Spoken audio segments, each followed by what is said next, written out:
Hi friends, எல்லாருக்கும் வணக்கம். இன்றைக்கி நம்ம தமிழில் ஒரு சொல்லை சிந்திக்கலாம். அந்த சொல் எல்லாருக்கும் பரிச்சயமான சொல். உங்களுக்கு ஒரு நாளைக்கு குறைஞ்சபட்சம் ஒரு 10 தடவையாவது அந்த சொல்லை நம்ம கடந்து வருவோம். அந்த மாதிரி ஒரு சொல் தான் அது. என்னென்னு யாராலையாவது கெஸ் பண்ண முடிஞ்சுதா? அந்த சொல் தான் ஆன்மீகம். ஆன்மீகம் ஆன்மீகம் ஆன்மீகம், எங்கே பார்த்தாலும் ஆன்மீகம், எதில் பார்த்தாலும் ஆன்மீகம், எல்லா திரும்புகிற இடம்லாம் ஆன்மீகம், 8 டைரக்ஷன்லேயும் ஆன்மீகம் இருக்குது. ஆன்மீகம்னா என்ன சார்? என்ன? கோவிலுக்கு போகிறதா, விளக்கேற்றுறதா, அபிஷேகம் பண்ணுறதா, அர்ச்சனை பண்ணுறதா, இல்லை கண்ணை மூடிட்டு ஒரு இடத்துல உட்காந்துக்கிறதா, மெடிடேஷன், யோகா, என்ன ஆன்மீகம்னா என்ன? இதெல்லாம் சேர்ந்து பண்ணணுமா, இல்லை தனித்தனியாக பண்ணணுமா? இதுதான் இன்றைக்கி நம்ம சிந்திக்க போகிற டாபிக்.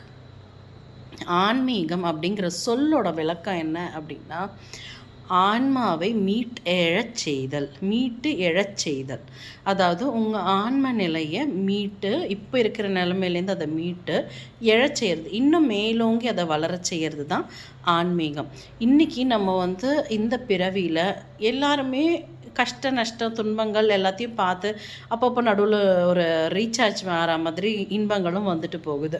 அப்படி தான் இருக்குது இன்றைக்கி மேக்ஸிமம் பேரோட வாழ்க்கை. இன்பங்கள் நிறைய, துன்பங்கள் கம்மிங்கிறது ரொம்ப ரேர் ஈவெண்ட்டாக போயிட்டுருக்கு. எல்லாருக்கும் ஏதோ ஒரு லைஃப்பில் ப்ராப்ளம்ஸு, ப்ரெஷரு ஃபுல்லாக ஓடிட்டே இருக்கும். என்ன ஏதுன்னு தெரியல, ஆனால் ஓடுறோம். அப்படி இருக்குது வாழ்க்கை.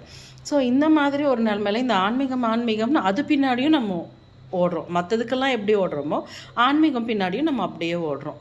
ஏன் ஓடுறோம், எதுக்கு ஓடுறோம், என்றைக்காவது நின்று நம்ம யோசிச்சிருக்கோமா இல்லையா அப்படிங்கிறத யோசிச்சிருக்கோமா இல்லையா, அதை கூட நம்ம யோசிச்சது இல்லை இல்லையா? இன்றைக்கி கொஞ்ச நேரம் உட்காந்து அந்த ஆன்மீகம்னா என்ன ஏதுன்னு யோசிக்கலாமா? நம்ம எல்லோரும் சேர்ந்து யோசிக்கலாம்.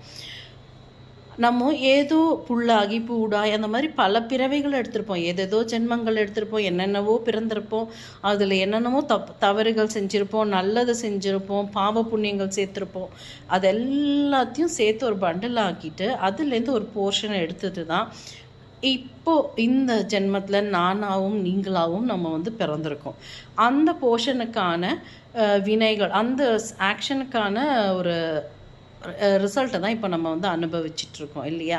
ஸோ இது இப்போது நம்ம ஆன்மா இருக்கிற ஸ்டேட், இந்த ஸ்டேட் அப்படின்னா நம்ம இந்த ஜென்மத்தில் என்ன பண்ணணும், நம்ம ஆன்மாவை அடுத்த ஸ்டெப்புக்கு எடுத்துகிட்டு போகணும். இதுதான் நமக்கு இந்த ஜென்மத்தில் கொடுத்துருக்கிற டாஸ்க். இது இந்த task given for every one in the world.